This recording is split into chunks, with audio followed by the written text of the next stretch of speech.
الحمد لله رب العالمين والصلاة والسلام على أشرف الأنبياء والمرسلين نبينا محمد وعلى آله وصحبه ومن تبعهم بإحسان إلى يوم الدين. أما بعد، فقد قال الله سبحانه وتعالى: أعوذ بالله من الشيطان الرجيم من همزه ونفخه ونفثه. بسم الله الرحمن الرحيم. يا أيها الناس اتقوا ربكم الذي خلقكم من نفس واحدة وخلق منها زوجها وبث منهما رجالا كثيرا ونساء واتقوا الله الذي تساءلون به والأرحام إن الله كان عليكم رقيبا.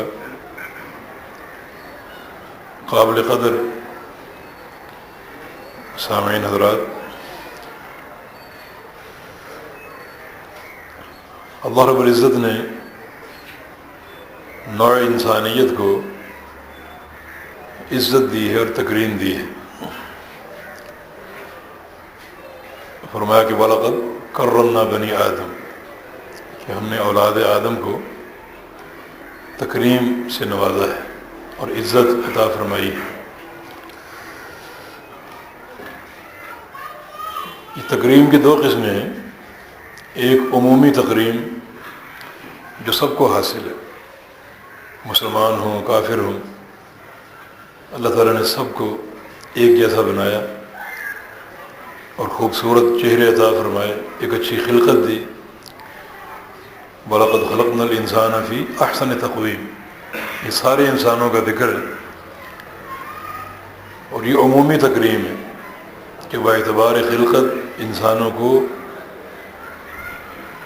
بقیہ کائنات پر فضیلت دی اور عزت اور تکریم دی. ایک خصوصی تکریم ہے، وہ تکریم ایمان کی، عقیدے کی، تقوی کی ہے. فرمایا کہ ان اکرمکم عند اللہ اتقاکم، اللہ تعالیٰ کے نزدیک تم سب میں اکرم، عزت کا مستحق اور تکریم کا مستحق وہ شخص ہے جو زیادہ بڑا متقی اور پرہیزگار ہو. یہ تکریم کی دو قسمیں ہو گئیں، عمومی اور خصوصی. عمومی تکریم سب کے لیے ہے اور پوری نوع انسانیت کے لیے ہے، جبکہ خصوصی تکریم کا تعلق اہل تقوی، اہل ایمان اور اہل توحید کے ساتھ ہے کہ ان کو اللہ رب العزت نے خاص تکریم عطا فرمائی. اور پھر خواتین اس تکریم سے الگ نہیں ہیں. نبی علیہ السلام کا فرمان ہے کہ انما النساء شقائق الرجال، کہ عورتیں مردوں کی شقائق ہیں، مردوں کی شقائق ہیں. یہ شقائق ہونا بہت بڑی عزت ہے. یوں سمجھیں کہ کسی چیز کو کسی چیز سے نکالا جائے، یہ شقائق ہے، یعنی مردوں کی مثل ہے، مردوں میں سے نکلی ہوئی ہے اور مردوں کی مثل ہے. احکام میں، احکام شریعت میں اور دیگر سارے امور میں، الا یہ کہ شریعت کسی امر میں فرق رکھے مرد و عورت کے مابین. وہ فرق حکمت سے خالی نہیں ہوگا، لیکن یہ حدیث بہت بڑی ایک دلیل کہ اسلام نے عورت کو کیا مقام دیا، مردوں کے امثال قرار دیے. شقائق، یہاں لفظ مثل بھی استعمال ہو سکتا تھا. اس کو ایک اور مثال سے سمجھیں. نبی علیہ السلام کی حدیث ہے کہ صلہ رحمی جو ہے اس کی بڑی اہمیت ہے. اور اللہ تعالیٰ نے یہ صلہ رحمی راحمیم یہ اپنے نام رحمان سے نکالا ہے. یہ لفظ رحم جو ہے، لفظ رحم جو ہے اللہ رب العزت کے نام رحمان و رحیم سے نکلا ہے، کیونکہ رحمان اور رحیم کا مادہ بھی راحمیم ہے. یہ صلہ رحمی رشتوں کو جوڑنا، یہ اس کا مادہ بھی یہی راحمیم ہے. اس لحاظ سے یہ اشتقاق اللہ تعالیٰ کے نام سے، تو اللہ تعالیٰ کے نام سے اس کا مشتق ہونا ایک بڑی عظمت کا حامل. اسی لیے قیامت کے دن صلہ رحمی اللہ تعالیٰ کے بہت قریب ہوگی اور اللہ تعالیٰ سے مسلسل یہ کہتی رہے گی کہ اللہم صل من وصلنی واقطع من قطعنی، کہ یا اللہ جس نے دنیا میں مجھے جوڑا اسے تو بھی جوڑ دے اپنے ساتھ، اور جس نے مجھے توڑا اس کو تو بھی توڑ دے. یہ اس کی ایک مستقل فریاد ہوگی. تو اس سے یہ صلہ رحمی کی اہمیت واضح ہوتی ہے اور اس کی عظمت کہ اللہ رب العزت نے یہ نام اپنے نام سے نکالا ہے. تو عورتوں کو مردوں کا شقائق کہا گیا. شقائق ہونے کے کئی معنی، بمعنی مثل بھی ہے اور بمعنی اشتقاق بھی ہے کہ یہ عورتیں مردوں میں سے نکلی ہیں. اور یہ حقیقت خود قرآن نے پیش کی. یا ایھا الناس اتقوا ربکم الذی خلقکم من نفس واحدہ وخلق منها زوجها وبث منہما رجالا کثیرا ونساء، کہ اے لوگوں اپنے رب سے ڈرو جس نے تم کو نفس واحدہ سے پیدا کی. وخلق منها زوجها، یہ نفس واحدہ آدم علیہ السلام، پھر اس نفس واحدہ سے ان کی بیوی نکالی. وخلق منها زوجها، ان کی بیوی اسی نفس واحدہ سے نکلی، نفس واحدہ سے پیدا ہوئی. اس کی تفصیل ایک اور حدیث میں کہ خلقت المرأة من ضلع، عورت کی خلقت پسلی سے ہوئی، عورت کی خلقت پسلی سے ہوئی. تو علماء نے اس حدیث کو اس آیت سے منسلک کیا، خلق منہا زوجہا، کہ اللہ رب العزت نے آدم علیہ السلام سے ان کی بیوی کو پیدا کیا، یعنی آدم علیہ السلام کی پسلی سے جو دل کے ساتھ ہے. دل سے کیوں نہیں؟ پسلی میں ایک حکمت ہے، اس میں تھوڑی سی کجی ہے، پسلی میں تھوڑا سا ٹیڑھ پن ہوتا ہے اس میں، اور اسی ٹیڑھ پن کے ساتھ ہی یہ اپنا کام کرتی ہے. اللہ تعالیٰ نے ایک عورت کے بارے میں مرد کو تنبیہ دی اور یہ نصیحت دی کہ تم عورت کو اس کی اصل خلقت کے اعتبار سے دیکھنا کہ یہ پسلی سے پیدا ہوئی ہے جس میں تھوڑی سی کجی ہے. تو عورت میں بھی اس کے اخلاق میں کہیں نہ کہیں، اس کے رویے میں کہیں نہ کہیں تھوڑی بہت کجی ہو سکتی ہے. اس کجی کے ساتھ گزارا کرنا ہے. تو فرمایا کہ ایک عورت کا ایک خلق اگر تمہیں ناپسند ہے تو سینکڑوں پسند بھی ہوں گے. تو اس پسلی کو سیدھا کرنے کی کوشش نہ کرنا ورنہ ٹوٹ جائے گی. اس کجی کے ساتھ ہی گزارا کرنا. یہ تکریم ہے. ان شریعت عورت کو کہاں بٹھا رہی ہے؟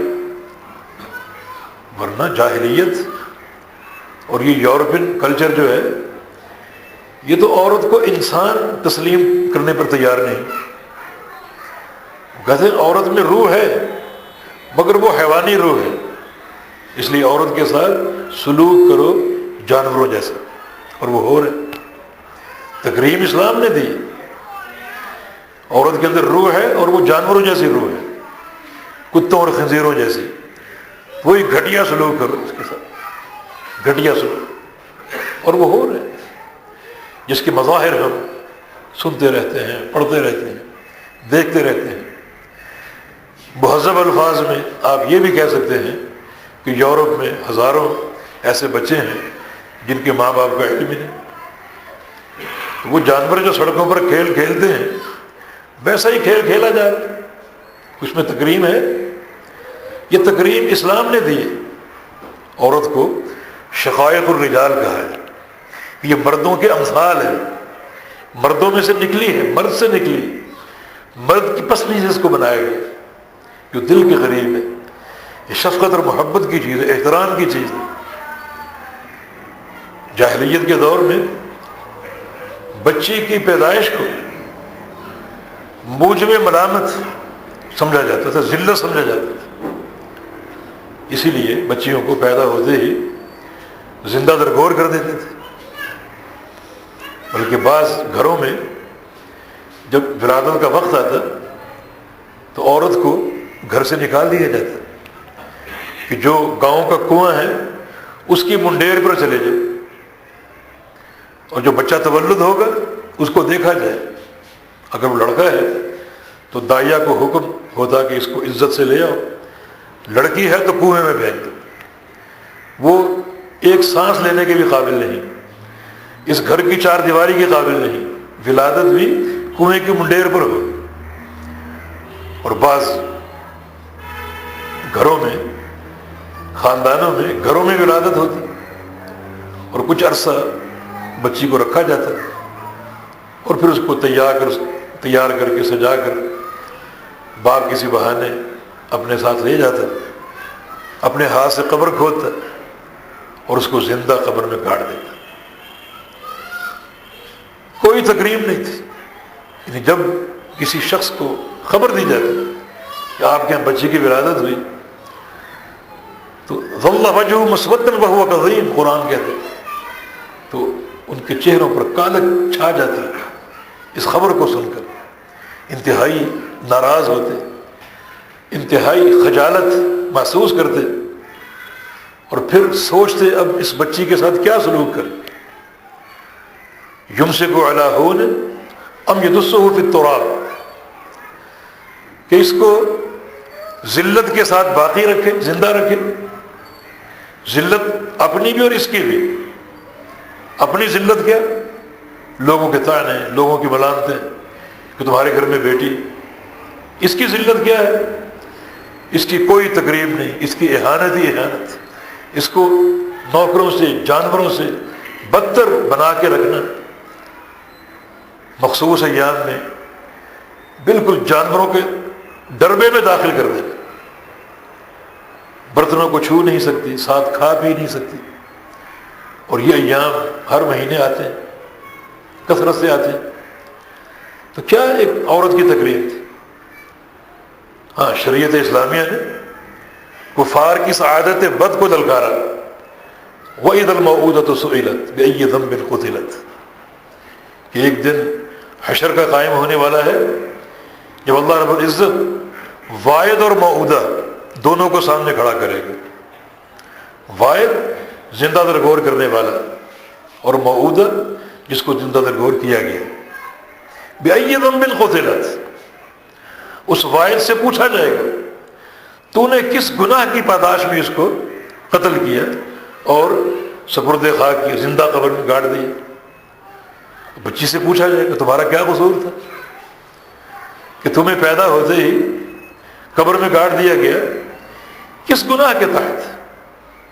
کیونکہ جو خون کا معاملہ ہے، خواہ وہ حق ہو یا نہ حق ہو، وہ پیش ہوگا۔ نبی علیہ السلام کی حدیث ہے، اول ما یقضی یوم القیامت فی الدماء، قیامت کے دن سب سے پہلے حقوق میں سے خون کے تصفیے ہوں گے، حقوق میں سے خون کے تصفیے ہوں گے۔ حضرت علی کی حدیث صحیح بخاری میں، انا اول من یجسو بین ید الرحمن یوم القیامت الخصوم، میں قیامت کے دن وہ پہلا شخص ہوں گا جو رحمان کے سامنے بیٹھوں گا، ایک خصومت کے تعلق سے، ایک خون کے تعلق سے۔ سب سے پہلے اس امت میں قیامت کے دن اللہ تعالیٰ کے سامنے دوزانوں ہو کر کسی خون کا حساب میں نے دینا۔ علی بن ابی طالب امیر المومنین کا فرمان۔ وجہ کیا تھی؟ وجہ یہ تھی کہ اسلام میں پہلا قتل ان کی تلوار سے ہوا، معرکہ بدر میں جب دونوں صفیں آمنے سامنے آ گئیں تو کفار کی صف میں سے 3 شخص نکلے، ان کو وقت سے پہلے قتل ہونے کا شوق تھا، انہوں نے مبارزت کی، چیلنج کیا، اوپن کھلا، ہم سے کوئی بھی لڑ لے، قصہ طویل ہے۔ تو ان 3 شخصوں کے عمر کے تناسب سے، کیا نظام عدل، ان کے عمر کے تناسب سے اسلامی لشکر سے 3 شخص نکلے۔ ان میں ایک ولید ابن عتبہ تھا، انتہائی نوجوان، بڑی اس کی ہیبت، اس کے مقابلے میں امیر المؤمنین علی بن ابی طالب حیدر کرار نکلے، اور اس کو بڑا زام تھا، اتراتا تھا بڑا، مگر ان کا ایک وار نہ سہ سکا اور جہنم واصل ہو۔ یہ پہلا قتل راہ حق میں، مگر اللہ تعالیٰ اس کو بھی نہیں چھوڑے گا۔ علی اور ولید بن عتبہ دونوں کو اللہ تعالیٰ بلا لے گا، اور یہ پہلی خصومت ہے، پہلا خون ہے اس امت میں بہنے والا۔ اللہ تعالیٰ نے علی سے پوچھنا تم نے اس کو کیوں قتل کیا، مقتول سے پوچھنا تم کیوں قتل ہوئے، پھر یہ سارے معاملے کھلیں گے کہ تیری راہ میں جہاد کرتے ہوئے اللہ تعالیٰ یہ سننا پسند کرتا ہے، پھر کتنی تکریم دے گا، کتنا اجر دے گا، اور اس منحوس کو کتنا وزر اور کتنا گناہ دے گا۔ یہ معاملہ، یہ خصومت لا محالہ پیش ہوگی۔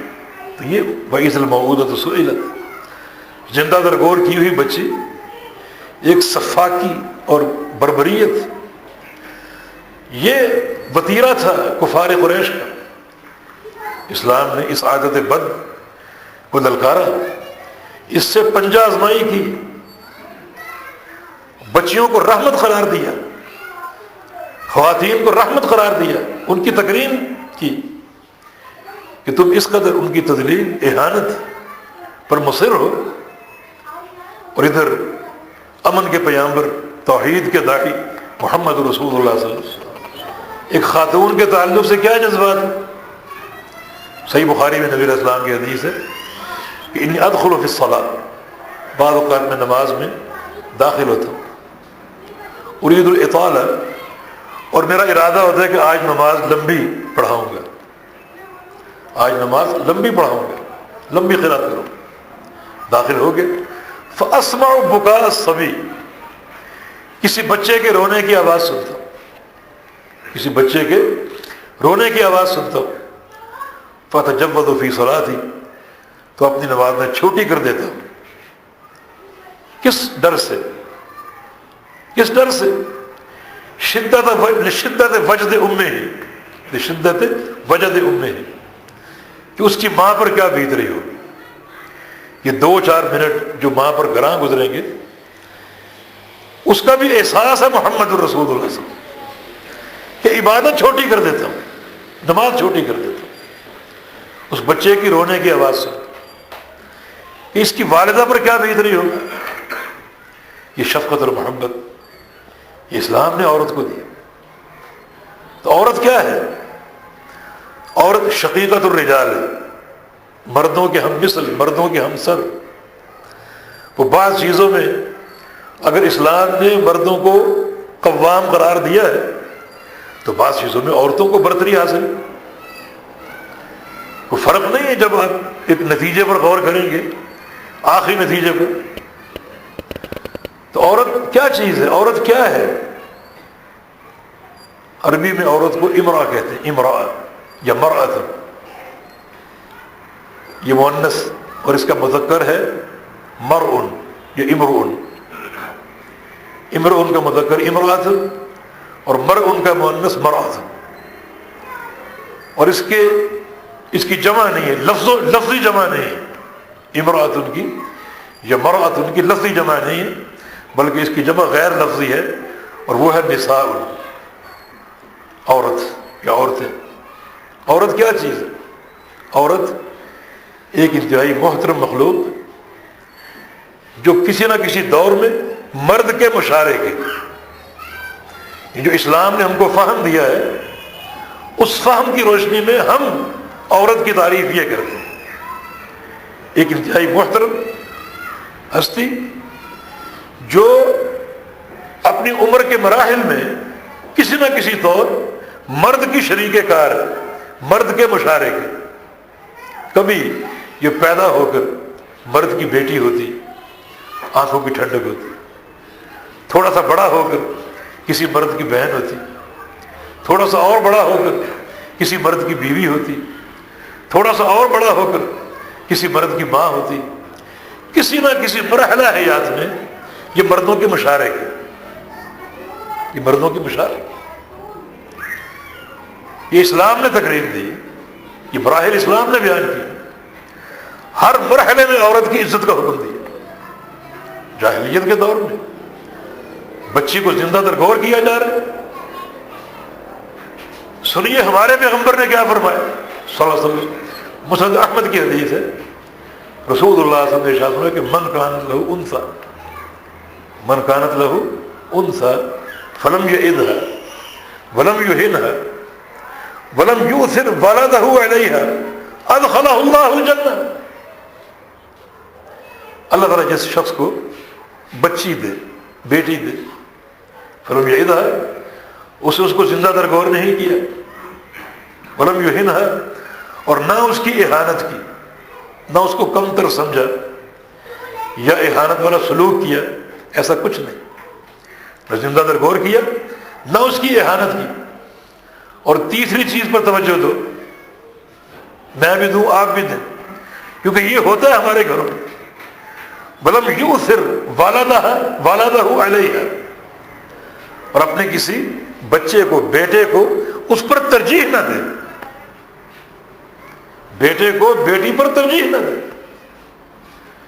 جو گھروں میں کھانا تقسیم ہوتا ہے پہلے بیٹوں کو ملتا ہے، اچھا ان کو دیا جائے، بچا بیٹیوں کو دیا جائے، اور یہ ایک ناانصافی، ایسا نہ ہو، بلکہ بچی اللہ نے دی ہے تو اپنے بیٹے کو اس پر ترجیح نہ دے،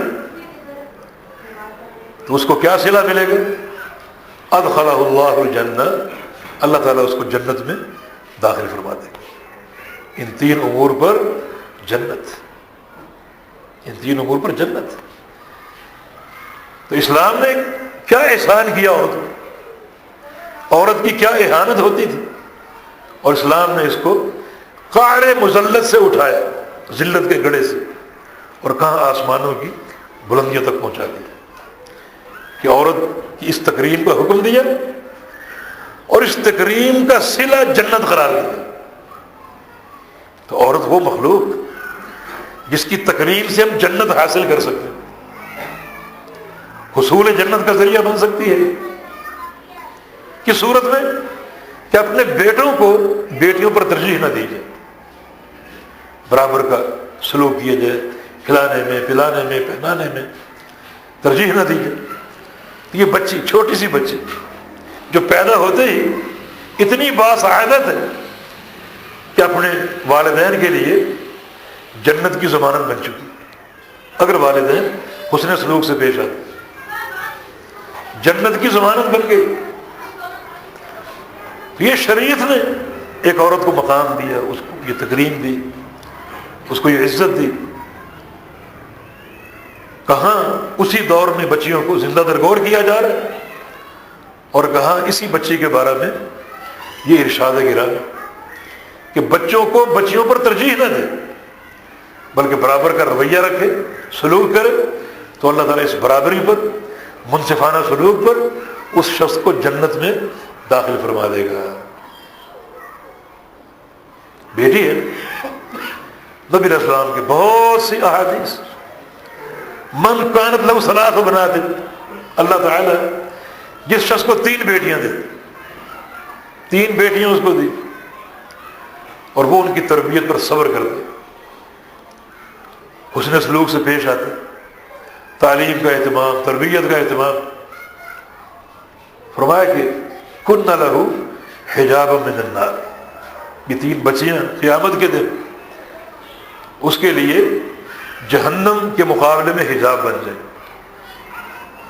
جہنم کے مقابلے میں حجاب بن جائے۔ اللہ تعالیٰ ان بیٹیوں کو اس شخص کے لیے جہنم اور اس کے درمیان حجاب بنا دے۔ ایک شخص نے کہا کہ یا رسول اللہ اگر 2 بیٹیاں ہوں، فرمایا مقصد ہے 2 بھی ہوں تو بھی بیٹیاں، کیا تکریم ہے اور کیا اعزاز ہے۔ بلکہ ایک حدیث میں پیغمبر علیہ السلام کا ارشاد ہے من اعلی جاریتین، جو 2 بچیوں کی کفالت کرے، 2 بچیوں کی کفالت کرے، کب تک؟ حتی تبلغ، ان کی بلوغت تک، ان کی بلوغت تک 2 بچیوں کی کفالت کرے۔ یأتی یوم القیامہ، یہ شخص قیامت کے دن آئے گا، انا وہو کہاتین، اور میں اور وہ شخص اس طرح آپ نے 2 انگلیوں کو جوڑ کر اشارہ کیا کہ وہ شخص اور میں قیامت کے دن اس طرح۔ کون؟ جس کو اللہ نے 2 بچیاں دی اور وہ ان کی کفالت کرتا ہے، کسی بخل کے بغیر اور کسی تکلیف اور اہانت کے بغیر، کسی طعنہ زنی کے خوف کے بغیر، اس کو شرف سمجھتا ہے، اللہ کی دین، ان کو آنکھوں کی ٹھنڈک قرار دیتا ہے، ان کی تعلیم اور تربیت کا اہتمام کرتا ہے اور صبر کرتا ہے ان سارے مراحل میں۔ فرمایا قیامت کے دن میں اور وہ شخص یوں ہوں گے، اس طرح ہوں گے۔ یہ سارے احکام کس چیز کی دلیل؟ کہ شریعت اسلامیہ، شریعت مطہرہ کس قدر محسن ہے ایک خاتون کے لیے، کتنی اس کو بلندی، رفعت عطا فرمائی، اور مردوں کو کس طرح ایک ترغیب اور تحریض دی ہے کہ وہ خواتین کے ساتھ کیسا سلوک کرے۔ وہ سلوک جو جاہلی معاشروں میں ہوتا ہے اور کافروں کے معاشرے میں ہوتا ہے، انتہائی برا سلوک، وہ سلوک نہیں، کتنا یہ اعلیٰ سلوک ہے کہ اللہ رب العزت جنتوں کے وعدے فرما رہے ہیں، ان کی تربیت پر، کفالت پر اور حسن اہتمام پر جنت کے وعدے فرما رہے ہیں۔ اور پیغمبر علیہ السلام یعنی کس سعادت کی بات فرما رہے ہیں کہ میں اور وہ یوں ہوں گے قیامت کے دن، بالکل سعادت۔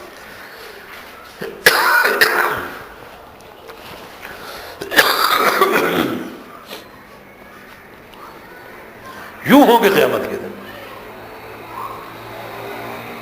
یہ وہ شرف ایک خاتون کے لیے جو ہمارے دین نے خاتون کو عطا فرمایا،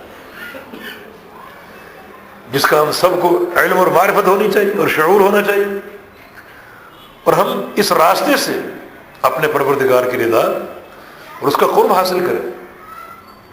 یہی بچی کسی کی بہن ہے، اور پیغمبر علیہ السلام کی حدیث ہے کہ جو شخص 3 بہنوں کے ابتلاء میں ڈال دیا جائے، 3 بہنوں کی آزمائش میں، 3 بہنیں اس کے گھر میں، مگر وہ حسن اہتمام کرتے اور وہ ان کی مقدور بھر تربیت، کفالت جو اس سے ہوتا ہے وہ کرتا، تو اس کے لیے بھی جنت کا وعدہ آپ نے فرمایا۔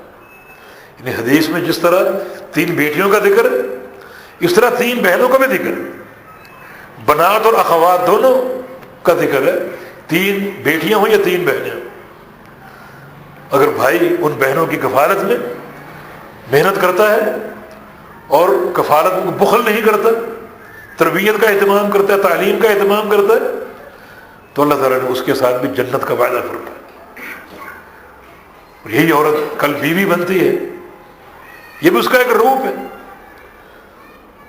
تو قرآن پاک نے کس طرح مرد اور عورت کی محبت اور مودت کا ذکر کیا، دلوں کی رحمت کا ذکر کیا، دونوں کو ایک دوسرے کا لباس کہا،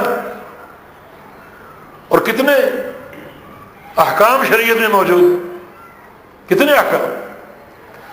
نبی علیہ السلام کی حدیث ہے خیرکم خیرکم لأہلہ وانا خیرکم لأہلی، تم سب میں بہترین وہ ہے جو اپنی بیوی کے لیے بہترین، جس کے اچھے اخلاق کی گواہی اس کی بیوی دے۔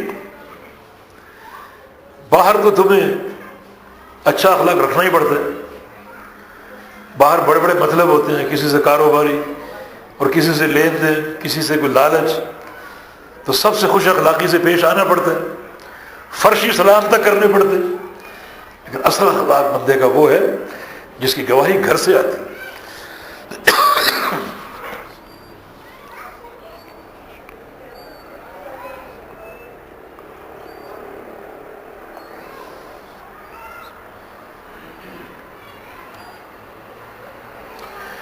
جیسے نبی علیہ السلام کی گواہی گھر سے آتی تھی.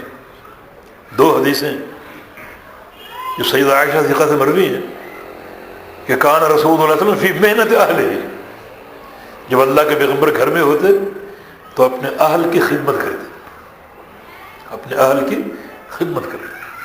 کس کی بات ہو رہی؟ جو اکرم الخلائق ہے، جس کا فرمان ہے کہ انا اکون امامہم بخطیبہم، قیامت کے دن میں سارے نبیوں کا امام اور خطیب ہوں.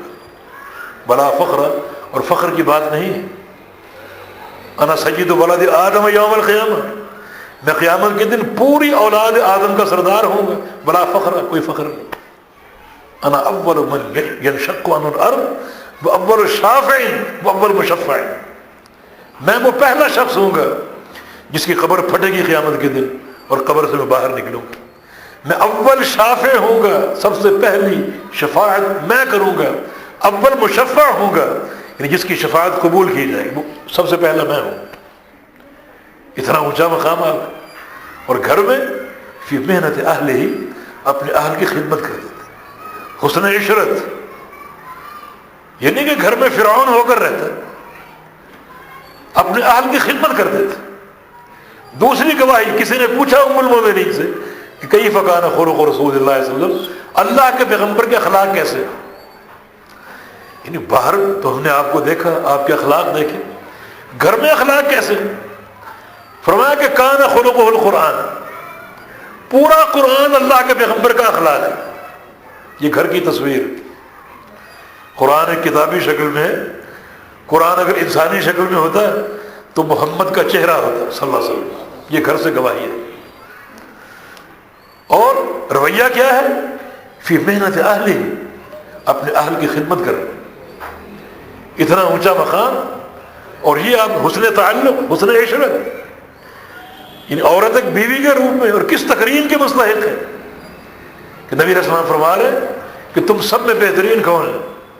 ٹھیک ہے نمازیں پڑھتے ہو، روزے رکھتے ہو، ہر سال حج کو جاتے ہو، عمرے کرتے ہو، زکاتیں دیتے ہو، ٹھیک ہے، لیکن سب سے بہترین وہ ہے جس کے بہترین ہونے کی گواہی گھر سے ہے. گھر سے گواہی ملے کہ صرف یہ باہری نمازیں نہیں پڑھتا، گھر بھی پڑھتا، صرف باہری لمبے لمبے سجدے نہیں کرتا، گھر بھی اس کی نمازیں ایسے ہی ہیں. اور صرف باہری اخلاق کا پیکر نہیں ہے بلکہ گھر میں بھی مجسم اخلاق ہے. گواہی گھر سے ہے. تو یہ گواہی اس انسان کی خیر ہونے کی تکمیل ہو. اگر گھر سے گواہی نہیں ہے، صرف باہر اس کی پارسائی کے روپ نظر آتے ہیں تو یہ ناکافی گواہی. ہاں گھر سے گواہی آتی ہے اخلاق کیسا ہے اور میل جول کیسا ہے اور رویہ کیسا ہے اور گھر میں رہن سہن کیسا ہے، تو پھر یہ گواہی مکمل ہوگی. تو اس حدیث میں اشارہ ہے کہ اور جب بیوی کے روپ میں ہو تو بڑی تکریم کی مستحق ہے، بڑی عزت کی مستحق ہے. جس طرح اللہ کے پیغمبر تکریم کرتے تھے، حسن عشرت کی آپ تلقین کرتے تھے خواتین کو. اور کتنا ایک عورت کے لیے جو ہے وہ نبی علیہ السلام نے یعنی رفعت کا مقام ذکر کیا، رفعت کا مقام ذکر کیا. مردوں کو ہدایتیں دی کہ عورت کو کبھی نہ کہو، کبھی سرزنش کرنے کے ہلکا پھلکا مارنا پڑے تو چہرے پر نہ مارو، اس کے حسن میں بگاڑ کا اندیشہ ہے. اور جو تم کھاؤ اس کو کھلاؤ، جو پہنو اس کو پہناؤ. یہ مساوی سلوک نہیں، مساوی رویہ نہیں، مساوی رویہ. اور یہ صرف اسلام ہی کی شان ہے کہ اس رویے کی ترغیب اور تحدید دی جا رہی، جبکہ دوسرے معاشروں میں خاتون کے ساتھ جو سلوک ہے وہ جانوروں جیسے. اور جو جی عورت آگے بڑھ رہی ہے رتبے میں اضافہ ہو رہا ہے. کل یہ خاتون ماں بن جائے گی. اور کتنے احکام شریعت میں ماں کا کیا مقام ہے، کیا عزت ہے. ایک صحابی پیغمبر اسلام کے پاس آیا اور آ کر سوال کیا کہ من احق الناس بحسن صحابتی یا رسول اللہ، یا رسول اللہ، سب سے زیادہ میرے حسن سلوک کا مستحق کون ہے؟ سب سے زیادہ. تو آپ نے کیا فرمایا؟ امک، تمہاری والدہ ہے. پوچھا ثم من، پھر کون ہے؟ فرمایا کہ امک، پھر بھی تمہاری والد۔ پوچھا پھر کون؟ فرمایا کہ پھر تمہاری والد۔ 3 بار پوچھا۔ پوچھا پھر کون؟ فرمایا یہ پوچھتا ہی جا رہا ہے۔ تو پھر اس کی دل جوئی کی ثم ابوک، پھر تمہارا باپ، کہ یہ باپ ہے یہ بھی خوش ہو جائے، لیکن ذکر ماں ہی کا آ رہا ہے۔ 3 بار پوچھا، تمہاری ماں، تمہاری والدہ حسن سلوک کی مستحق ہے۔ کیا اس کا صلہ ہے؟ نبی علیہ السلام کا فرمان، ایک دن میں نے جنت سے کسی کے قرآن کی تلاوت کی آواز سے، خوش الحانی سے کوئی جنت سے قرآن پڑھ رہا، میں نے غور کی آواز کس کی ہے؟ تو یہ آواز میرے صحابی حارثہ بن نعمان رضی اللہ عنہ کی تھی۔ حارثہ بن نعمان، آگے کیا فرمایا کہ حارثہ کو یہ صلہ کیوں ملا؟ فرمایا کہ کذالک البر، کذالک البر، کذالک البر، ماں کے ساتھ حسن سلوک کا نتیجہ یہی ہے۔ جو اپنی والدہ کے ساتھ اچھا سلوک کرے گا، خدمت کرے گا، اس کا صلہ یہی ہے، اس کا ثمرہ یہی ہے جو اللہ نے حارثہ کو دیا۔ یہ تمیز کو حاصل ہوا، جنت میں ہے اور قرآن پڑھ رہا ہے، اور اللہ نے ان کی شان اجاگر کرنے کے لیے وہ آواز اپنے پیغمبر کو سنائی۔ حالانکہ حارثہ کی ایک نیکی اور بھی، اور وہ یہ ہے کہ وہ شہدائے بدر میں سے، بدر کے معرکہ میں شہید ہوا تھا، لیکن پیغمبر علیہ السلام کے اس فرمان کا معنی یہ واضح ہے کہ حارثہ کو یہ مقام شہادت کی بنا پر نہیں ملا، جنت میں قرآن پڑھنا اور اس کی آواز پیغمبر کو سنوانا، بلکہ حارثہ کو یہ عزت اس بنا پر ملی جو اپنی ماں کے ساتھ حسن سلوک سے پیش آتا تھا۔ تو فرمایا کہ سب سے زیادہ تمہارے حسن سلوک کے مستحق تمہاری والد۔ تو یہ نبی صلی اللہ علیہ وسلم نے، یہ عورت جو جو بڑھ رہی ہے اس کی تکریم بڑھ رہی ہے، اس کی شان بڑھ رہی ہے۔ اللہ رب العزت نے اس عورت کو ماں ہونے کے ناطے احکام میں اپنے ساتھ جوڑا۔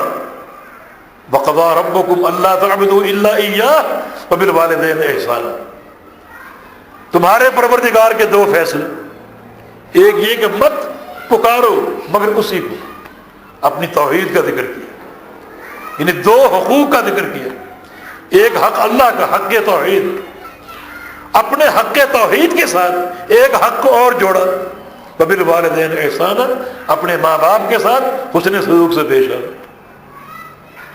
وہ حدیث آپ کے ذہنوں میں ہوگی، جبریل امین نے بد دعا کی اور اللہ کے پیغمبر نے آمین کہی، 3 بد دعائیں، ان میں سے ایک یہ بھی تھی کہ بُعْدًا لِمَنْ أَدْرَكَ وَالِدَيْهِ كِلَيْهِمَا أَوْ أَحَدَهُمَا عِنْدَ الْكِبَرِ فَلْيُدْخِلْهُ الْجَنَّةَ، اس شخص کو اللہ کی رحمت سے دھتکار دیا جائے جو اپنے ماں باپ کو بڑھاپے کی حالت میں پالے، دونوں کو یہ ایک کو، اور ان کی خدمت کر کے جنت کو حاصل نہ کر سکے۔ جب ماں باپ کو پا لیا اور جنت حاصل نہیں کر سکا تو جنت کب حاصل کرے گا؟ کب حاصل کرے گا؟ کتنا اونچا صلہ۔ تو ان دونوں نصوص میں والدین کا ذکر ہے، والدین کا ذکر۔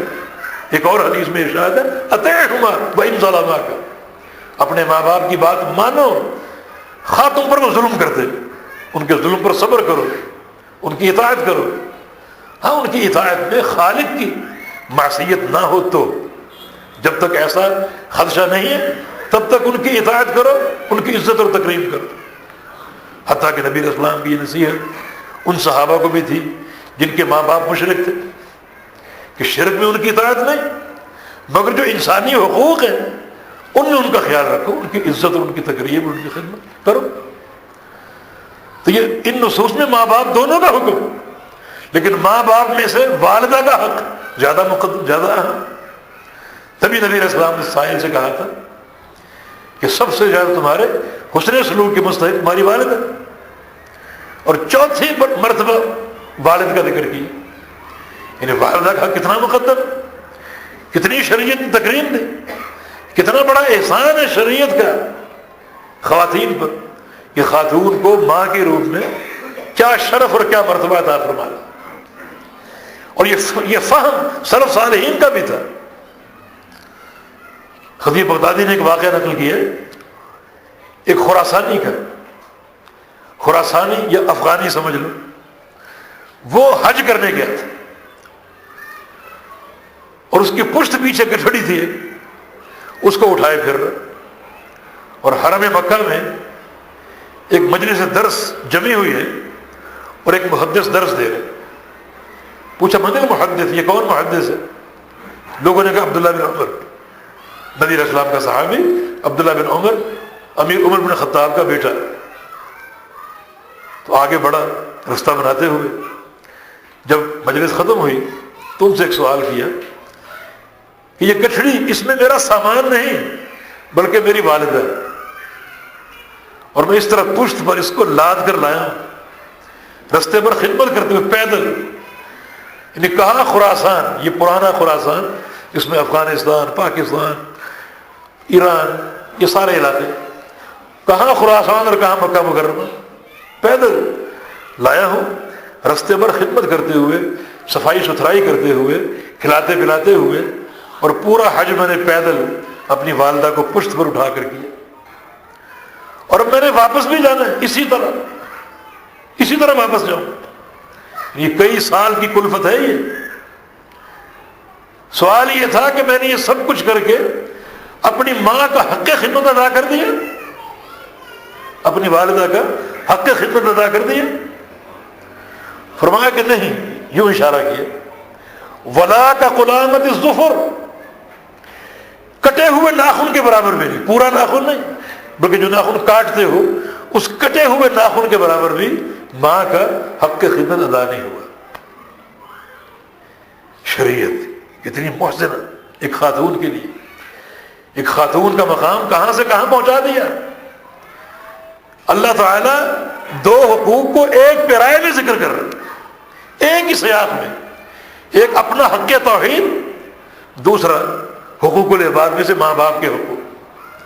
اور پیغمبر علیہ السلام نے بھی ان دو چیزوں کو اسی سیاق میں جمع کیا جب آپ نے اکبر الکبائر کا ذکر کیا، بڑے بڑے گناہوں کی لسٹ آپ نے پیش کی. تو الاشراک باللہ و حقوق الوالدین، پہلے اللہ کے ساتھ شرک کرنا، دوسرا ماں باپ کی نافرمانی.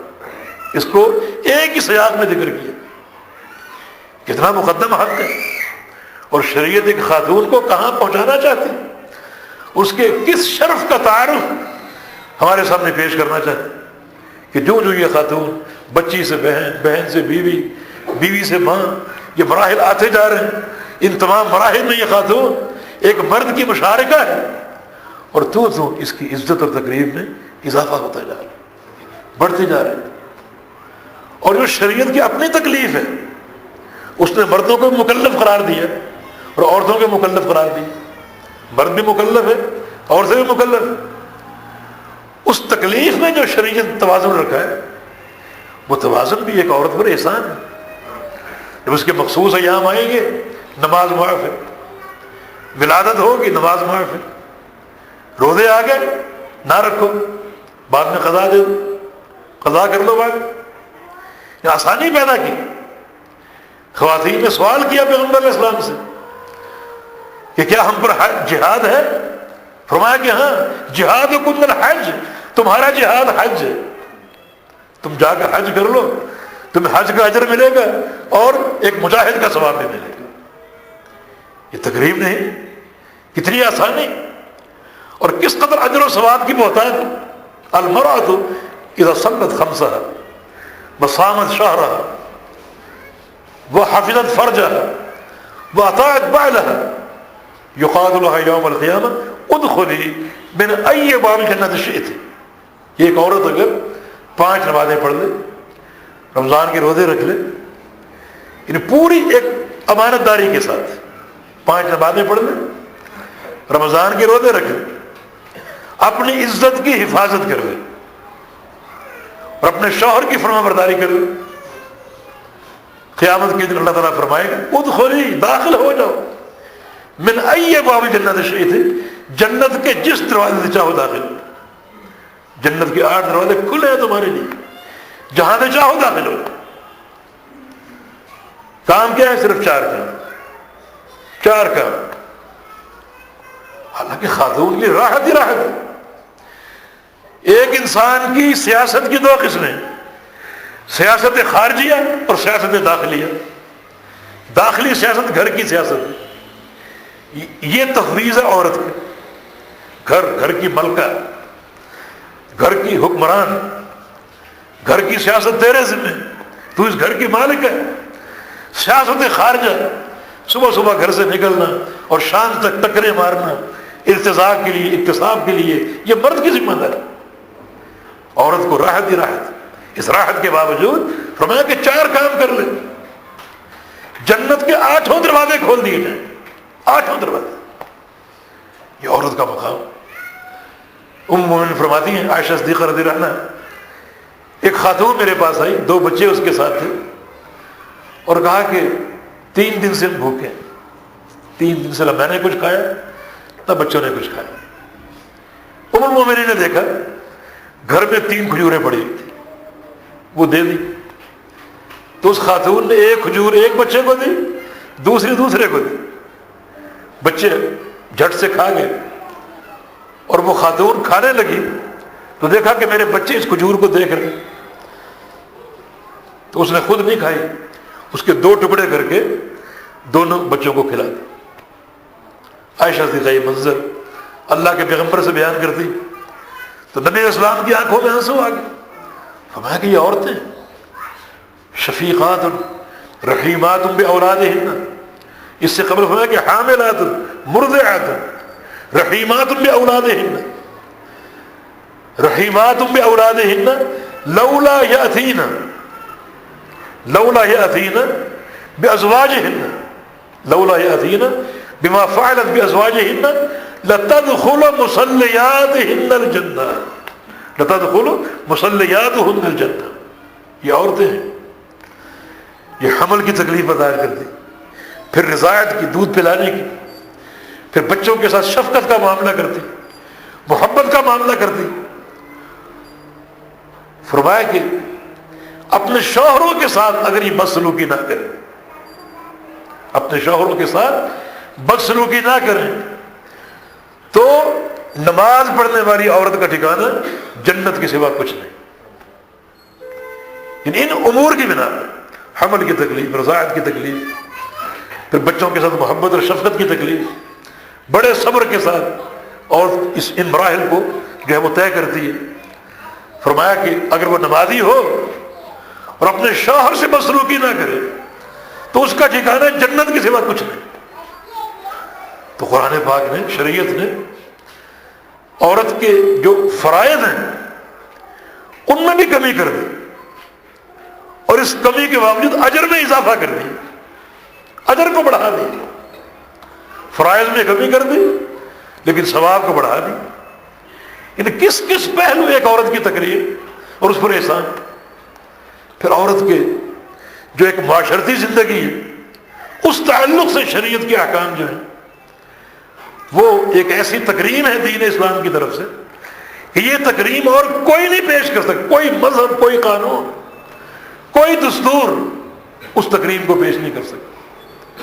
یعنی شرعی احکام ایک عورت کے تعلق سے، ایک عورت کے پردے کے تعلق سے، گھر کی 4 دیواری کے تعلق سے، اس کے چادر کی تحفظ کے تعلق سے، اس کی عزت کی حفاظت کے تعلق سے جو نظام اور جو احسان شریعت مطہرہ کا ہے وہ کسی اور دستور عالم کا نہیں ہے، کسی اور قانون میں نہیں۔ وقرن فی بیوتکن، اے عورتوں اپنے گھروں میں ٹکی رہو، اپنے گھروں میں۔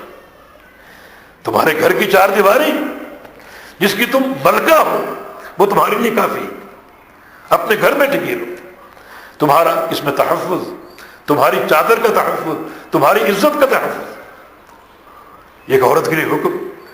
اور یہ کوئی ظلم یا جبر نہیں ہے، بلکہ جو عورت کی رعیت ہے اس رعیت کی حد اس کا گھر ہے، اس گھر میں اس کا رہنا اس کی تکریم ہے۔ یعنی مردوں کو ایک طرح سے سمجھایا گیا ہے کہ عورتوں کا گھر سے باہر نکلنا کام کاج کے لیے اس کا کوئی جواز نہیں، بلکہ پیغمبر علیہ السلام کی حدیث ہے کہ علامات قیامت میں سے عورت کا مردوں کے ساتھ کاروبار میں شریک ہونا ہے۔ علامات قیامت میں سے ایک عورت کا مردوں کے ساتھ کاروبار میں شریک ہونا۔ تو آج کا کلچر عورت کو مردوں کے شانہ نشانہ کام کرنے کا داعی ہے، مگر ہماری شریعت کہتی ہے وقرن فی بیوتکن، اپنے گھروں میں ٹکی رہو۔ نبی علیہ السلام کے انتقال کے بعد نبی علیہ السلام کی بیوی ام المومنین سودا رضی اللہ عنہا اپنے گھر میں محصور ہو کر رہ گئی، محصور ہو کر رہ گئی۔ کسی نے کہا کہ تم کبھی تو گھر سے نکلو، کم از کم حج عمرہ کرنے کے لیے نکلو، جیسے اور عورتیں جاتی ہیں، تو تم بھی چلی جایا کرو۔ کہا کہ نہیں، میں جو حج مجھ پر فرض تھا وہ کر چکی ہوں، عمرے بھی اپنے پیغمبر کے ساتھ اپنے شوہر کے ساتھ کر چکی ہوں، اب میرے پروردگار کا حکم ہے کہ اپنے گھر میں رہو، میں اپنے پروردگار کے حکم کو نہیں رد کر سکتی، گھر ہی میں رہو۔ ایک خاتون اس تقریب کو قبول کرتی، جو شرف شریعت نے دیا اس کو قبول کرتی، اور گھر سے نکلنا پڑے تو اپنی پوری چادر کی حفاظت کے ساتھ، اپنے پردے کی حفاظت کے ساتھ۔ کیسی کیسی خواتین ہیں۔ نبی علیہ السلام کی ایک حدیث ام سلمہ نے سنی رضی اللہ عنہ، وہ حدیث کیا تھی؟ من جر ثوبہ خیلاء لا ينظر اللہ الیہ یوم القیامہ، کہ جو شخص اپنے کپڑے کو گھسیٹے گا، یعنی ٹخنے سے نیچے رکھے گا، اپنے کپڑے کو گھسیٹے گا، اللہ تعالیٰ اس کو قیامت کے دن نہیں دیکھے گا، اس کی طرف قیامت کے دن نہیں دیکھے گا۔ ایک حدیث میں ارشاد فرمایا کہ جو مسبل ازار ہے، اپنے کپڑے کو ٹخنے سے نیچے لٹکانے والا، نہ اللہ اس کو دیکھے گا، نہ اس کو پاک کرے گا، بلکہ اس کو عذاب علیم میں جھونک دے گا۔ ام سلمہ نے یہ حدیث سنی، کہا کہ یا رسول اللہ عورتوں کا کیا حکم؟ لباس گھسیٹنے والا جہنمی ہے اور اللہ اس کو دیکھے گا نہیں، تو عورتوں کے لیے کیا حکم؟ یہ تو پریشانی ہے ہمارے لیے، کیا ہم بھی اوپر رکھیں؟ فرمایا کہ نہیں، تم نے نیچے رکھیں۔ یرخین، عورتیں اپنے لباس کو لٹکائیں گی، ٹخنوں سے نیچے رکھیں۔ کہا کہ یا رسول اتنا تو کافی نہیں ہے، ٹخنوں سے نیچے کر لینا کپڑے کو کافی نہیں ہے، پاؤں کے کھل جانے کا اندیشہ ہے، پاؤں کے کھل جانے، ایک عورت کی فکر دیکھیں آپ، پاؤں کے کھل جانے کا اندیشہ۔ فرمایا کہ یرخین شبرا، تو پھر پاؤں سے ایک بالش نیچے کر لیں اپنے چادر کو، جو اوپر کا عبایا ہے یا جو بھی چادر ہے اس کو پھر اپنے پاؤں تک رکھیں اور پاؤں سے ایک بالش نیچے کر لیں۔ کہا کہ یا رسول اللہ صلی اللہ علیہ وسلم اس میں بھی اندیشہ ہے پاؤں کے کھل جانے کا، مثلا ہوا آتی ہے یا بعض اوقات کو موڑ مڑتی ہے، ہوا ٹکراتی ہے، اس میں بھی اندیشہ ہے پاؤں کے کھل جانے کا۔ تو رسول اللہ صلی اللہ علیہ وسلم نے کیا فرمایا؟ یرخین الذراع، پھر ایک گز جو ہے وہ نیچے لٹکائیں، اس کو پورا ایک ہاتھ اس کو نیچے لٹکائیں، اس قدر۔ تو ان خواتین نے کس طرح اپنی اس تقریم کے پہلو کو قبول کیا۔ اور یہاں ایک بات بڑی آسانی سے آپ سمجھ جائیں، کچھ لوگ ان میں علماء بھی ہیں جو چہرے کی بے پردگی کے قائل ہیں۔ اس حدیث پر غور کرو، جو شریعت ایک عورت کے پاؤں ڈھانپ رہی ہے وہ اس کے چہرے کو ننگا کرے گی، یعنی پاؤں ڈھانپ رہی ہے، ایک ایک گز کپڑے کو لٹکاؤ، پاؤں میں نہیں کھلنا چاہیے، تو عورت، وہ شریعت عورت کے چہرے کو برہنہ کرے گی؟ یعنی تھوڑا سا تدبر کیجیے، یہ تقریر دین اسلام۔ ایک اور پہلو پیغمبر علیہ السلام کی ایک اور حدیث، نبی علیہ السلام نے خواتین کو عید کا آنے کا حکم دیا، عید کی نماز پڑھو، یہاں تک فرمایا کہ اگر مخصوص ایام ہو پھر بھی آ جاؤ، نماز نہ پڑھو مگر دعاؤں میں شریک ہو جاؤ۔ یہاں تک فرمایا کہ اگر تمہارے پاس جلباب نہ ہو تو تم اپنی کسی سہیلی سے مستعار لے لو، ادھار لے لو، یعنی عبایا یا چادر اس میں لپٹ کر رہو۔ اگر سہیلی کے پاس عبایا نہیں ہے، ایک ہی ہے چادر، ایک ہی ہے، تو دونوں اس ایک میں لپٹ کر آئے۔ سوال یہ کہ اگر ایک بھی نہ ہو تو پھر نہ، پھر مجبوری۔ حالانکہ معاملہ عبادت کا ہے اور شریعت عبادت میں بھی عورت کو بلا رہی ہے پورے پردے کے ساتھ۔ تو غیر عبادت کے لیے بازار جانا ہے، شاپنگ کرنی ہے، سیر و تفریح کے لیے جانا ہے، اس میں کوئی جواز بنتا ہے ایک عورت کی بے پردگی؟ یعنی عبادت کے لیے گھر سے نکال دے، کس اہتمام سے؟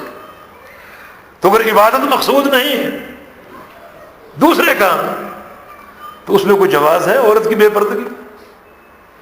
تو اللہ کا خوف کیجیے کہ شریعت کیا چاہتی اور ایک عورت کو کیا تکریم دینا چاہتی، اس کو ایک کنز مکنون بنا کر پیش کر رہی ہے، ایک مخفی خزانہ جو پردے کے اندر کنز مکنون۔ یہاں تک کہا کہ جب چلو تو آہستگی سے چلو، قدموں کو پٹخ کرنا چلو، ارجلہن، اپنے پاؤں پٹخ پٹخ کرنا چلو۔ اللہ اکبر، تمہارے پاؤں کی جو آہٹ ہے یہ بھی پردہ ہے، یہ بھی پردہ ہے۔ اور بعض اوقات پاؤں میں اگر پازیب پہنی تو اس کی جھنکار بھی بے پردگی کا باعث بن سکتی، نہ بھی پہنی ہو، یہ جو آہٹ ہے پاؤں کی یہ بھی پردہ ہے۔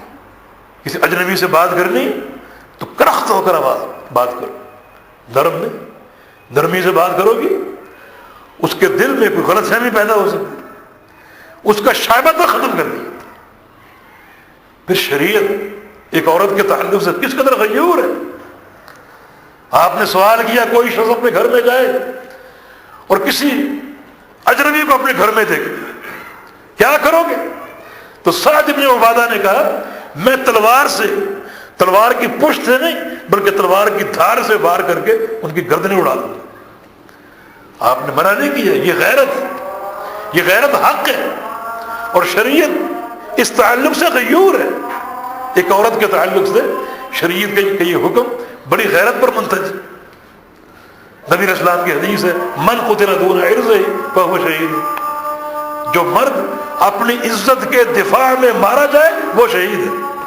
اس میں دو پیغام ہیں، ایک یہ کہ عورت کا دفاع کرنا، یہ ہمارے معاشرے کی زینت ہے، یہ ہماری شریعت کی زینت ہے، باقی معاشروں میں نہیں ہے اپنی عورت کا دفاع کرنا۔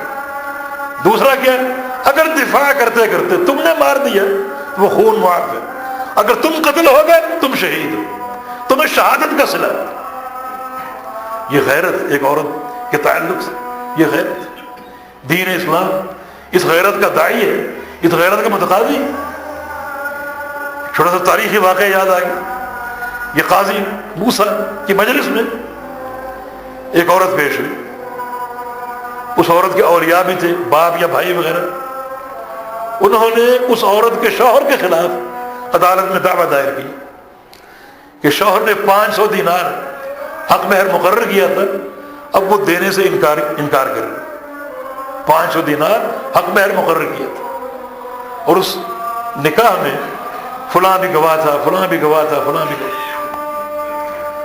اب قاضی ظاہر ہے کہ گواہی گھر کے فرد کی تو نہیں چلے گی، بچی کی گواہی اس کا باپ تو نہیں دے گا، وہ اس کے اہل میں سے، گواہی تو وہ غیر ہی دے گا۔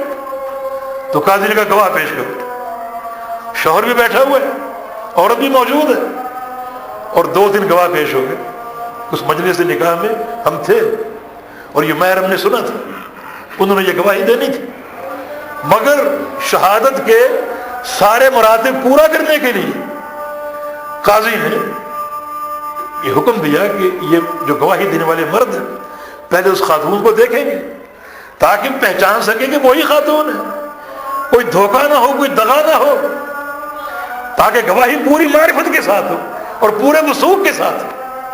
چنانچہ عورت کو کشف وجہ کا حکم دیا کہ اپنے چہرے کو ذرا بے نقاب کرو اور اپنے پردے کو ہٹا کر گواہوں کو دیکھنے کا موقع دو۔ مرد پیچھے سے بول اٹھا کہ میری بیوی کو اس کے چہرے کو برہنہ نہ کیا جائے، وہ مہر میں قبول کر دے، وہ 500 دینار میں ادا کرنے کے لیے تیار ہے۔ یہ ہے غیرت۔ عورت نے سنا کہ میرا شوہر اس طرح میری غیرت کا محافظ ہے، اس نے کہا میں نے اپنے شوہر کا مہر معاف کر دیا، یہ 500 دینار میں نے معاف کر دیا۔ یہ قاضی اشش کر اٹھا، اجعلوها فی مکارم الاخلاق، اس واقعے کو سونے کے پانی سے لکھ دو، مکارم اخلاق میں یہ واقعہ ہمیشہ زندہ اور تابندہ رہے گا۔ یہ دینی ہے، یہ غیرت کس نے دی؟ یہ احکام کہاں سے آئے؟ یہ دین اسلام کے محاسن، دین اسلام کے احسانات کہ ہماری شریعت کس طرح یہ روشنی مہیا کرتی ہے اور کس طرح ایک خاتون کی تکریم جو ہے اس کی محافظ۔ بس خواتین اپنی ذمہ داریوں کو پورا کریں، اللہ تعالیٰ کی عبادت کی، نمازوں کی، روزوں کی، دیگر جو شرعی احکام ان کی حفاظت، اور پھر جو بعض چیزوں سے روکا گیا، مثلا شوہر کی ناشکری، نافرمانی، اور زبان کی حفاظت، زبان پر طعن و ملامت نہ ہو، گالی گلوچ نہ ہو۔ نبی علیہ السلام کے سامنے 2 عورتوں کا ذکر ہوا، ایک عورت اس کی حسن عبادت کا ذکر ہوا اور اس کی فیاضی کا ذکر ہوا، مگر صحابہ نے کہا کہ توزی جیرانہ بلسان ہے، زبان کی میٹھی نہیں ہے، اپنے پڑوسیوں کو ہمیشہ اس نے ایک عذار میں ڈال رکھا ہے، پڑوسیوں پر ایک آزمائش بن کر مسلط ہے۔ فرمایا کہ ہیا فی النار، یہ عورت جہنم میں جائے۔ اس کی عبادتیں کہاں گئی؟ محنتیں، نمازیں، صدقے اور زکوٰۃ کہاں گئی؟ ایک اور عورت کا ذکر ہوا، غریب ہے، فرض کا اہتمام کرتی ہے، نوافل کا اہتمام نہیں کر پاتی، صدقہ نہیں دے پاتی، اور کبھی کبھی کچھ ٹکڑے پنیر کے جو ہے وہ خرچ کرتی ہے، سخاوت کرتی ہے، مگر لا توزی جیرانہ بلسانہا، زبان کی میٹھی ہے، اخلاق اچھے ہیں، کسی کی غیبت نہیں کی، کسی کی چغلی نہیں کی، اور سب کو شتم نہیں کیا، گالی گلوچ نہیں کی، زبان کی اچھی ہے۔ فرمایا ہی فی الجنہ، یہ خاتون اپنے حسن خلق کی بنا پر جنت کی مستحق ہے۔ تو بہت تھوڑی ذمہ داری، بہت تھوڑی۔ اللہ کے پیارے پیغمبر نے عید کا خطبہ ارشاد فرمایا، آپ نے محسوس کیا کہ اجتماع بڑا ہے، میری آواز خواتین تک نہیں گئی ہوگی، بلال حبشی کو ساتھ لے کر خواتین کے اجتماع میں چلے گئے، انہیں بھی کچھ نصیحت کی، اور 2 باتیں خاص طور پر ارشاد فرمائیں، یا معاشر النساء تصدقنا واکثرن من الاستغفار، اے عورتوں صدقہ دو کثرت سے، اور کثرت سے استغفار کرو، فإنی اریتکن اکثر اہل النار، میں نے جہنم میں تمہیں زیادہ دیکھا ہے، تم جہنم میں زیادہ ہو اور مرد کم ہے، تم زیادہ ہو۔ عورت نے ایک نے ہمت کر کے پوچھ لیا، یا رسول اللہ کیوں؟ فرمایا کہ 2 اسباب ہیں، تکثرن اللعن وتکفرن العشیر، تمہاری زبانوں پر لعن و طعن بہت ہوتے ہیں، غیبتیں، ملامتیں، گالی گلوچ، اور تکفرن العشیر، اور شوہروں کی ناشکری کرتی ہو، شوہروں کی نافرمانی کرتی ہو، ان 2 اسباب کی بنا پر تم جہنم میں زیادہ ہو۔ لیکن یہ نہ سمجھا جائے کہ خواتین جنت میں کم ہوں، خواتین جس طرح جہنم میں مردوں سے زیادہ ہیں، اس طرح جنت میں بھی مردوں سے زیادہ ہوں۔ اس کی دلیل نبی علیہ السلام کی حدیث ہے کہ جنت میں ہر مرد کو 70 حوروں کے ساتھ ساتھ دنیا کی 2 عورتیں دی جائیں گی، مانا جو مردوں کی تعداد ہے اس سے دگنی تعداد عورتوں کی۔ یہ شرف نہیں ہے، یہ تشریف نہیں ہے خاتون کے لیے۔ باقی جو لوگ پروپیگنڈا کرتے ہیں ہمارے دین اسلام پر، وہ سب کج فہمی کا نتیجہ، وہ اسلام کو بدنام کرنے کی سازش۔ یہ عورت کی کیا تقریب ہے، اس کی گواہی علیہ آدھی، اس کی دیت آدھی، اس کی میراث آدھی، للذکر مثل حظ الانثیین، کہ بیٹے کا حصہ دگنا، عورت کا حصہ اس سے آدھا۔ تو کیا تقریب ہے بھائی، یہ تقریب ہے، تم نہیں سمجھتے۔ اگر مرد کو دگنا دیا جا رہا ہے، عورت کو آدھا دیا جا رہا ہے، تو عورت کا سرمایہ جو اس کو حاصل ہے وہ منجمد کر سکتی ہے، اس کو خرچ نہ کرے، اپنے لیے محفوظ رکھے، اسے اختیار ہے۔ لیکن مرد، اس کے ذمہ کفالت ہے، عورتوں کی کفالت، بہنوں کی کفالت، بیٹیوں کی کفالت، وہ اپنے اس مال کو خرچ کر سکے۔ مرد نے تجارت کرنی ہے، اسے کسی نفع بخش کاروبار میں لگا سکے، لیکن ایک عورت نے یہ کچھ نہیں کرنا، اس کو مال ملنا ہے، اس کی ذمہ داری میں کسی کی کفالت نہیں۔ اگر آپ حساب لگائیں گے تو عورت کو زیادہ نوازا جائے، یہ عورت کی دیت آدھی ہے، مرد کی دیت پوری ہے، مرد کی دیت 100 اونٹ ہے، عورت کی 50 اونٹ ہے۔ بھائی تھوڑا سا سوچو، ایک بیوی اور شوہر، اگر شوہر قتل ہو جائے، اس کی دیت 100 اونٹ ہے، وہ کس کو ملے گی؟ وہ اس کی بیوی کو ملے گی۔ عورت قتل ہو جائے، اس کی دیت 50 اونٹ ہے، کس کو ملے گی؟ مرد کو۔ زیادہ مال کس کو مل رہا ہے، عورت کو یا مرد کو؟ یعنی شریعت اس حکم کے ذریعے کس کو نواز رہی ہے؟ یہ سب کج فہمی کا نتیجہ، اسلام کو بدنام کرنے کی ایک سازش ہے۔ ورنہ حقیقت یہ ہے کہ جو تکریم اور جو احسان اس شریعت کا ایک خاتون کو حاصل و میسر ہے وہ کسی اور معاشرے نے نہیں دیا۔ اللہ تعالیٰ ان بعض مسائل پر، ان فرمودات پر عمل کی توفیق دے، اور اللہ رب العزت ہمیں یہ شریعت جس کے اتنے محاسن، اتنا اس میں حسن، اللہ تعالیٰ اس شریعت کی حسن کو ہم اپنے اوپر قائم کریں اور اپنے آپ کو اچھا بنائیں، حسین بنائیں شریعت کے تناظر میں، تاکہ کل ہم اللہ تعالیٰ کو پسند آ جائیں۔ جو اللہ کے پیغمبر کی دعا ہے کہ یا اللہ میں تجھ سے دو چیزوں کا سوالی ہوں، ایک مجھے اپنے چہرے کے دیدار کی لذت عطا فرما دینا، اور دوسرا مجھے میرے دل کو اپنی ملاقات کے شوق سے بھر دے، اپنی ملاقات کے شوق سے بھر دے۔ یہ شوق کیا ہے؟ میرے اندر تیری ملاقات کا شوق پیدا ہو جائے۔ جو شوق پیدا ہوگا پھر آپ تیاری کریں گے نا، کسی بچھڑے ہوئے عزیز کی آمد کی طرح مل جائے۔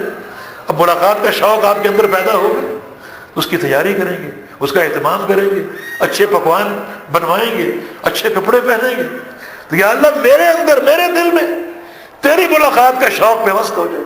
ہر وقت کی ملاقات جو میرے سامنے رہے اس کی میں تیاری کروں، ایسا بن کر روز قیامت تیرے سامنے آؤں کہ میں تجھے پسند آ جاؤں، تجھے اچھا لگے۔